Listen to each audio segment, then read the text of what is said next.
Generally जो लोग भी बैंक में जॉब करना चाहते हैं, फाइनली उनके पास दो ऑप्शन सबसे ज्यादा पॉपुलर होते हैं। सबसे पहला होता है क्लर्क का एंड सेकंड होता है पीओ का। ज्यादातर फॉर्म क्लर्क एंड पीओ के लिए ही भरे जाते हैं। इसके अलावा एक एसओ की वैकेंसी भी रिलीज की जाती है, बट ये सभी लोग अप्लाई नहीं कर सकते।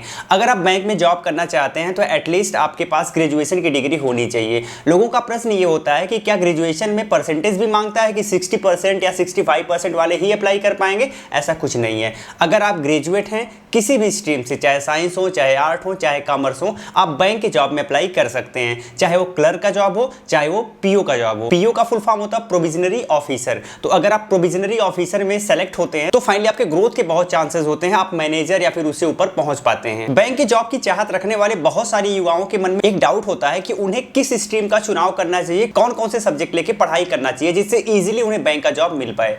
गाइस, सबसे पहले तो आपको यह समझना है कि बैंक में कौन कौन से सेक्शन से क्वेश्चन पूछे जाते हैं। बैंक में जो क्वेश्चन पूछे जाते हैं वो इंग्लिश सब्जेक्ट से पूछे जाते हैं, मैथमेटिक्स से होते हैं जो कि बहुत ही नॉर्मल होते हैं, बट कैलकुलेशन आपको ज्यादा करना पड़ता है। इसके अलावा रीजनिंग होता है एंड लास्ट आपका GA, GS, banking awareness, current affairs का सेक्शन होता है। तो ये आपके 4 सेक्शन होते हैं जिनके बेसिस पे ही आपका सिलेक्शन होता है। अब आपके लिए कौन से स्ट्रीम या फिर कौन से सब्जेक्ट का चुनाव बेहतरीन होगा बैंक की प्रिपरेशन के लिए? तो अगर अभी आप इंटरमीडिएट कर रहे हैं तो अगर आप साइंस स्ट्रीम का चुनाव करते हैं तो आपको ज्यादा फायदा मिलेगा बैंकिंग के प्रिपरेशन में, क्योंकि अगर आप साइंस स्ट्रीम का चुनाव करेंगे, वो भी साइंस में अगर आपने पीसीएम लिया हुआ है तो मैथमेटिक्स आप पढ़ेंगे। अगर आप मैथमेटिक्स पढ़ेंगे तो आगे आपके बैंकिंग के प्रिपरेशन में मैथ सॉल्व करना आपको आसान हो जाएगा। साथ ही रीजनिंग का सेक्शन भी आपको बहुत हद तक समझ आएगा और इजीली आप सॉल्व कर पाएंगे। तो मैथ लेने का फायदा ये हो जाएगा। साथ ही इंटरमीडिएट में अगर आप इंग्लिश पढ़ेंगे और इंग्लिश अगर आप अच्छे तरीके से तैयार करेंगे तो बैंकिंग के प्रिपरेशन में इंग्लिश की भूमिका बहुत ही ज्यादा महत्वपूर्ण होती है। ज्यादातर लोग इंग्लिश में बहुत कम मार्क्स गेन कर पाते हैं क्योंकि बैंकिंग की इंग्लिश काफी टफ पूछी जाती है। तो यहां पर भी आपको फायदा मिलेगा। तो इस तरीके से आप 3 सेक्शन कवर कर लेंगे साइंस लेके। और आपका जो चौथा सेक्शन है जैसे कि current affair, general knowledge, general studies, banking awareness,